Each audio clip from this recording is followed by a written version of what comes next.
this graphic here, we can see how a person's life expectancy can be estimated depending on where they live. In the areas shaded yellow, which also happen to be lower income communities, people are estimated to live up to 14 years shorter than those in the areas in dark blue, which happen to be higher income communities.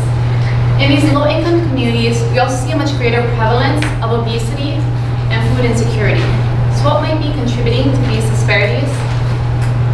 Well, when we take a closer look at these issues, in low-income communities, we often find that it originates in childhood, where a child born into a low-income family often has inadequate access to healthy foods and a higher intake of processed foods, which contributes to a diet that has been associated with an increased risk for childhood obesity, increasing the risk for obesity as a teenager and obesity as an adult. And in this time, as you can see in the center of the cycle, an individual stuck in this cycle may experience a number of issues physically, mentally, and socially, that by the end, when they become an adult, it may affect their ability to work, to care for themselves, and to care for their families. And if they too were to decide to have a child of their own, it's very likely that their child will repeat the cycle as well. So in the early stages of childhood obesity, pediatricians often may recognize this and may encourage a child to eat healthier by eating more fruits and vegetables. But in these low-income communities, this isn't really working. Considering the high cost of eating healthy, it's difficult for these families to provide these foods for their children. So we recognize this as a barrier that's preventing children from breaking free from this cycle.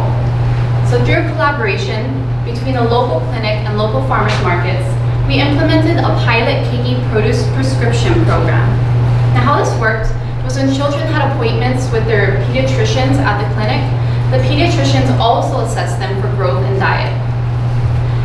From there, if the children are between the ages of 2 to 17 and were eligible, the children and their family were invited to participate in this program where the child would receive prescriptions to better their health. What made these prescriptions unique is that they're not your typical drug prescription, but rather a prescription for fruits and vegetables, because this is what these children really need. They were redeemable at local farmers markets for fresh produce. So my main purpose in this pilot phase of the program was to evaluate it for optimization and expansion in the next phases. So to get some feedback from our community, we created an exit survey containing 12 questions, but here I'm presenting 2. 1, why did they choose to participate in the program? We found that these families were motivated by these resources to get more fruits and vegetables into their homes and into a child's diet. We also found that the pediatricians played a key role in influencing these children and their families to participate. 2, which fruits and vegetables did they purchase most often and why? Here we are focusing on the why, and we found that their familiarity and knowledge of the fruit and vegetable, such as how to use them in recipes, influenced their purchasing decisions.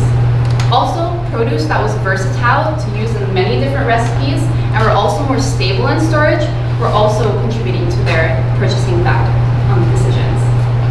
So overall, these results will help us understand why people chose to participate in this program, allowing us to know how we can recruit more people in the next phases, and also how we can create more educational materials and activities that will help these children and their families eat more fruits and vegetables and in a greater variety. Overall, this program is important because childhood obesity continues to rise, especially in these low-income communities. There's limited research and evidence to support effective programs and interventions to decrease this epidemic. And this evaluation is also important because it's allowing us to take an approach designing programs that are based off of the needs and wants of these communities rather than what we as researchers think they need and want. It's time that we see an increase in the health of our community, and with the overall goal to build healthier families here in Hawaii, the best place that we can start are with children, as early childhood interventions offer the greatest opportunity for return on investment. Thank you.